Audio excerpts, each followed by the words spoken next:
Welcome, loners. Welcome back to another episode. Thank you very much for coming and checking out our channel. Or if you're a repeat, then welcome back. Is the camera straight? Or is it? Is it or no? It looks like it because the picture in the back. All right, if not, ignore it. Yeah. So yeah, we hope you guys had a good Christmas. And today is the first.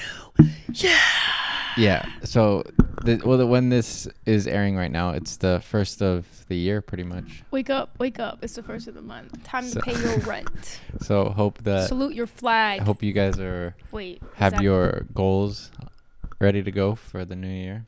Don't give them up after a month. All right. So today we're going to do episode 141. Run that intro.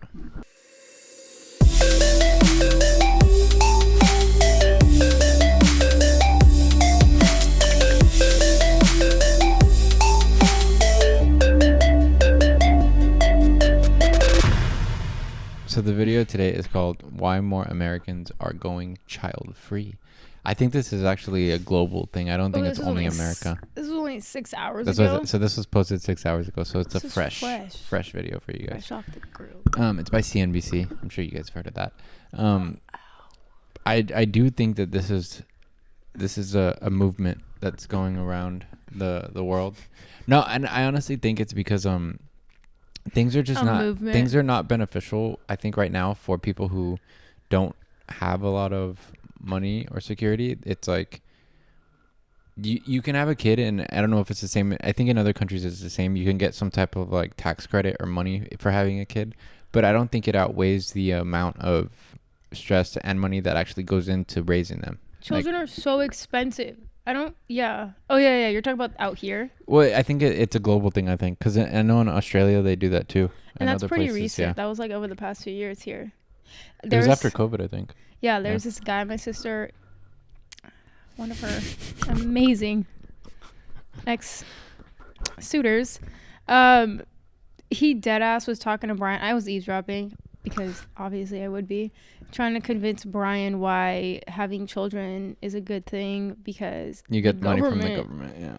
I was like, I literally ran. I was like, nope, you're not knocking out my sister. The thing is, I'll be damned. Yeah, the thing is that's tough. I think is like, in my opinion, and I know you agree, you don't want to raise a kid in a stressful environment, and it's just I think. I'm already stressed. The amount of times you don't want to put that onto the amount of your times kid, I get a phone call from a family member, and I want to like, I'm like, imagine if I had a kid right now. Like I would like this would not be a comfortable environment for them to be in. Yeah. They'd be. I was getting PTSD when I was a kid, and like hearing my mom's issues and my dad's issues, and being like taking on that energy. Yeah. And I know I'm not emotionally, financially, mentally stable to have a child to take care of. Yes. But yeah.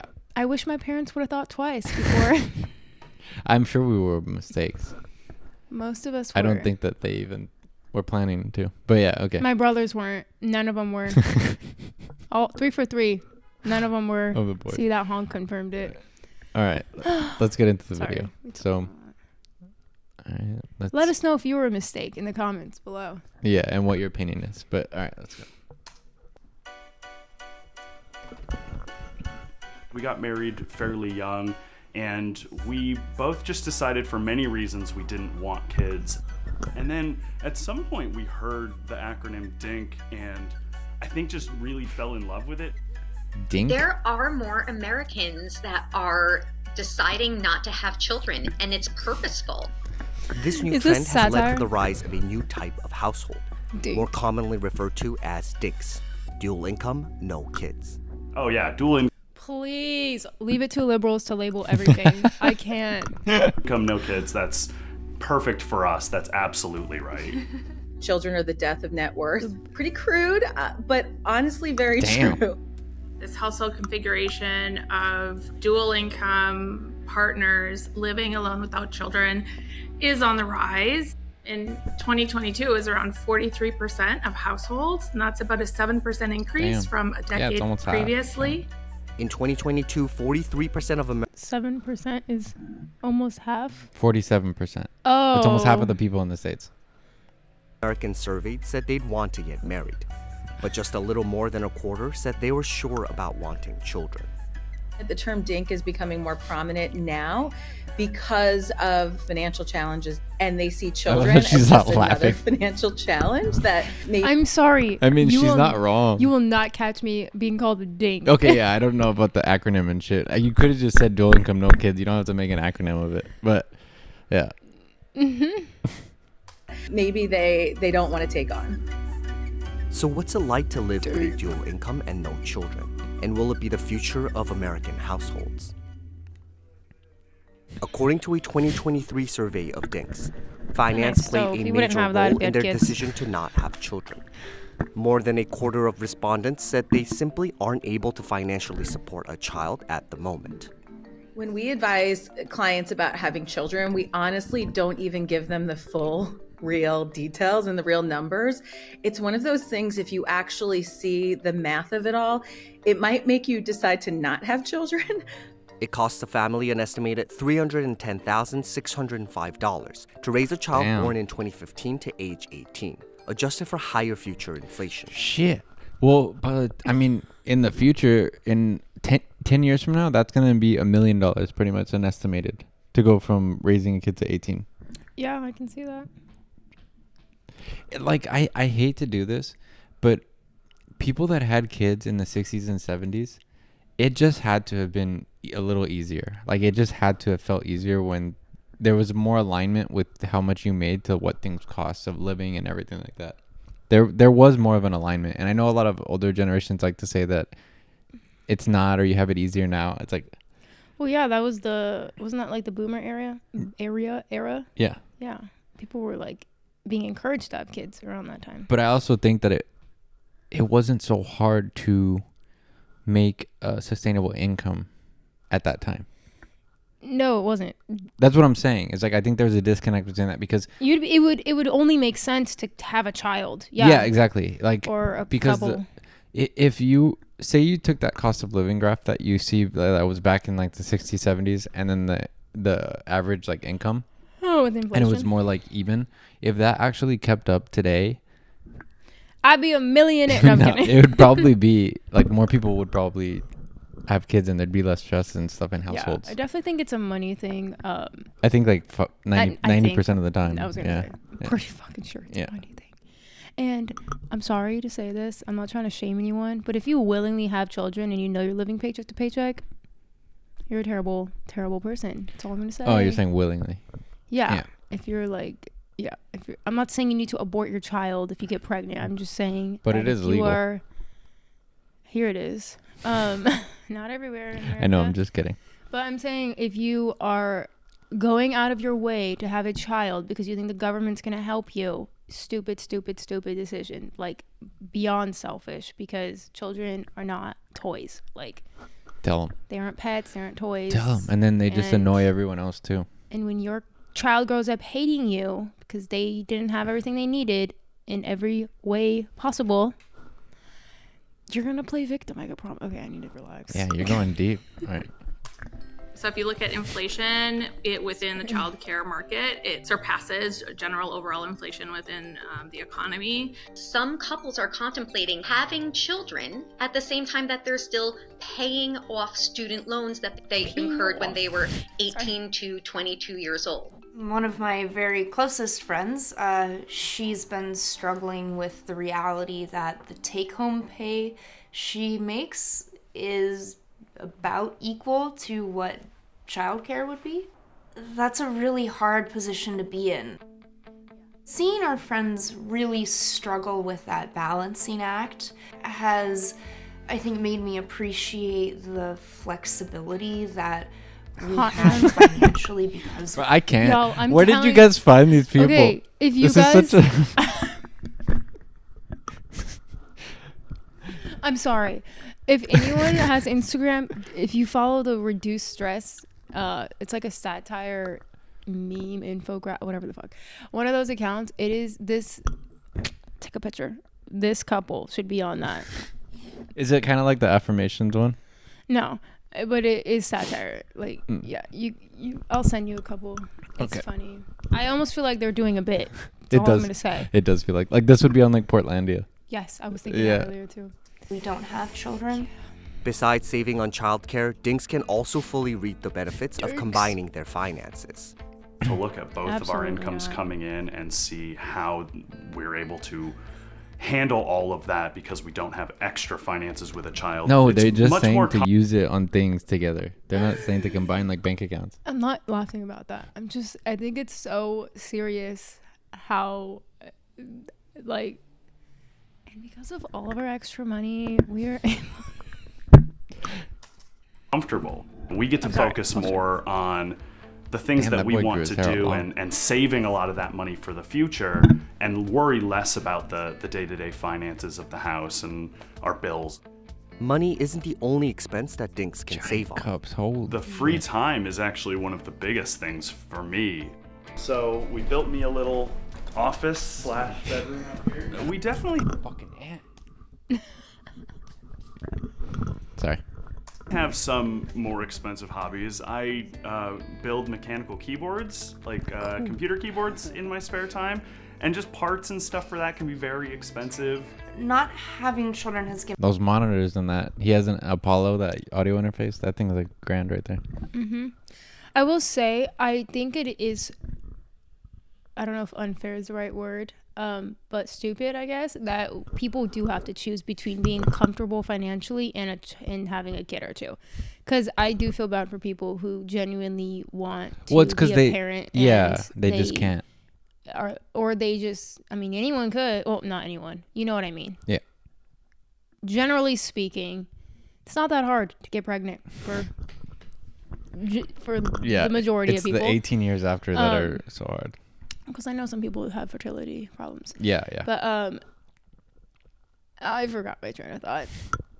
Given us the freedom to pursue other things, remodeling our home. I'm a beekeeper. Oh, wow. I'm really handy and I like doing stuff around the house. I wouldn't have the time to just do that after work if I feel like it, if I had, a child to care for. Fewer expenses leave DINKs with more disposable income to play with. Disposable income is power, it's stability, and for many couples, it's security. The security that having 6 months of income saved for emergencies gives you, that security was so helpful to us during COVID when I was out of work for 6 months. Let's have like a smaller tractor style. Next year we're gonna get a zero. We have more tolerance for chaos, I think, because of our savings. Our new savings goal, which is like our shoot for the stars and hit the moon kind of, is saving $4,000 a month. According to census data, DINKs can save 9% more for retirement each year compared to dual income couples with children. Another 2021 study found that childless adults aged 55 and older had a personal median net worth of $153,900 compared to $130,400 for biological parents. If you have $1 and if you have to choose how to use it, a DINK can prioritize savings, retirements, investments, both in the equities market as well as things like real estate or second properties. The hardest part of investing is just having the cash to do it. And so when you don't have your cash going to expenses that are related to children, that cash can go into those investment goals. We started investing in our early 20s. I feel really safe because we have this strong nest egg of ETFs that are accessible and fairly liquid. And then we also have our long-term savings, which are, tied up in IRAs. We can choose what our aging years look like because we've saved to plan for that eventuality. It is well documented that the younger you are when you start your savings in your retirement. I'm trying to sit through this. It does feel like a fucking sketch. I feel like we're on SNL. Right. It's give it a break. We get it. Like we get it. No, but it does. Yeah, it does make sense. Go. Portfolio, the better off you are in the long run in terms of aggregate savings and your ability to accrue savings and wealth. Just take the $310,605 it would take for a middle-income married family to raise a child. While child expenses can vary significantly by age and location, that could easily represent more than $15,000 in otherwise investable funds per year. Consider the power of annually compounding interest, and that $15,000 per year can grow to more than $500,000 in just 18 years, assuming 7% annual returns. This nest egg could also help DINKs secure more assets for themselves. Dual earner adults living together who both have jobs and have been saving are really able to put a heftier, relatively large down payment on a home, which then reduces their monthly mortgage and has all of these other benefits. You're paying less interest over the long run. I was fortunate enough to have a good little net. She looked so uninterested in what she's saying. Not to shit on this video. It doesn't take a genius to know. No kids. More money.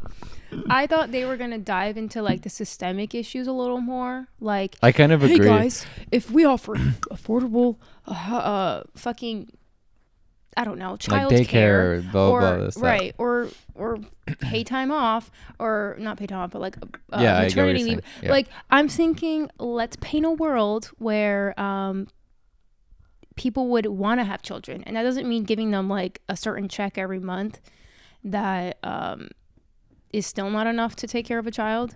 You know what I'm saying? I don't even know how much that would actually be nowadays, but I'm sure it's not worth having a kid still. Yeah. I don't know. I just thought they were gonna dive in more to like. Well, there's still like a little bit. Yeah, you're right. I have ADHD. Nest egg gifted to me by my grandparents, and that helped us buy our first house. But then from there, living in that house, living in a place with a lower cost. Did you guys hear that? Living in that house, living in a place with a lower cost of living like Utah, having dual income helped us build all this savings so that when we sold that home and moved to Massachusetts, we had an even larger nest egg that allowed us to buy a more expensive home in a higher cost of living area. I'm not totally sure where we would be if we had a child as well. That extends beyond just purchasing a home. There are lots of big item, big ticket investments that we tend to make earlier on in adulthood. To the extent that we can pay as much of it as possible up front, that does have a rippling benefit for us as we age. But the rise of DINKs isn't such great news for the economy as a whole. Historically, lower birth rates have been associated with slower economic growth, and critical social programs such as Social Security depend heavily on population growth. We shouldn't strive to have a generation of young adults that are not reproducing. That would not be healthy for society. It wouldn't be healthy for the economy. It wouldn't be healthy for us as we age. So there are a lot of reasons why we do want to take investments in the next generation seriously. For DINKs, the biggest challenges are often not financial. And I think we freaked a lot of people out when we were just a young married couple, and that was all. There was no baby afterwards. I had family members asking if something was wrong because it's been 5 years of a young, healthy couple not producing a child. I think that there is a self-care aspect that is minimized when you're a DINK. So there are many mom groups or, daddy-daughter dances. There aren't groups for, who's hey, gonna go to I'm a professional woman dances? And I just want to go home and read a book and take care of myself tonight. I think on the other side of that, there can be times where in certain circumstances and circles, it's harder to make friends. On my way to get hit by a car.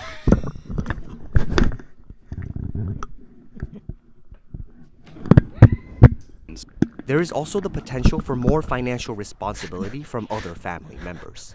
There could be additional pressure as DINKs get older for people within their family to assume that they can take care of certain obligations. Let's continue. God damn it. Come on. It's really not that funny. I cannot take this video seriously. They could have. For example, if you have an They could have done aging better with parent, this.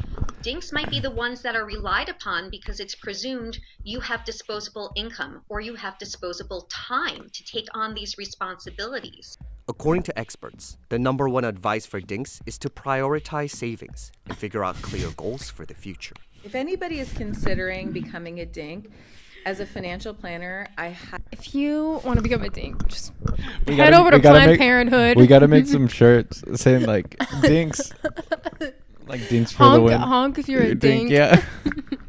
highly I bet you that would actually that strategy. I recommend it to my clients. When my clients tell me that's an intentional choice they're going to make, I am a big fan of it. With that disposable income, make a budget. How do you want to spend it? Make sure you put aside some money for fun, but also make sure you put aside some money for investments, and they can be traditional or non-traditional investments, and then revisit it annually to make sure it still makes sense. I think if you're considering not having children in your life, make sure your partner's on the same page as you and that you have confidence in that value in isolation without your partner too. Yeah. Don't go into the DINK lifestyle just like, oh, I don't have kids, so I just have more money and can do whatever. It still takes the work of like planning for your future, putting money away. If you're not gonna have kids, make sure you still save money for your future, because the world is a weird place right now, and who knows what it's going to be like in another 30, 40 years when we go to retire. I'm sorry. I'm so glad that's over. Okay.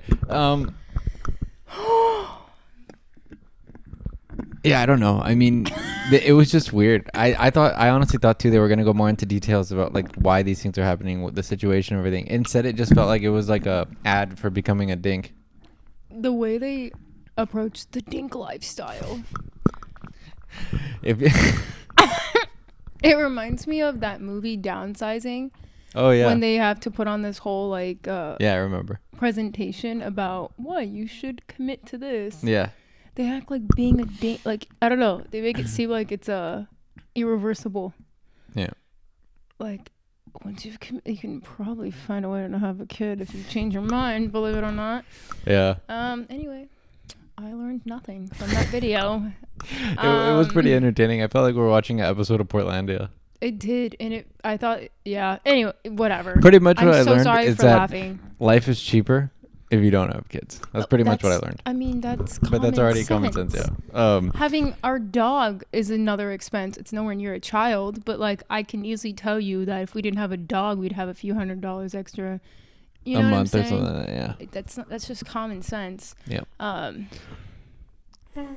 So I hope you guys learned something. Leave a comment, like and subscribe, guys. Jump over to our blog channel. We appreciate it. And if you're considering the DINK lifestyle, let us know. DINKs for life, baby. All right. Peace.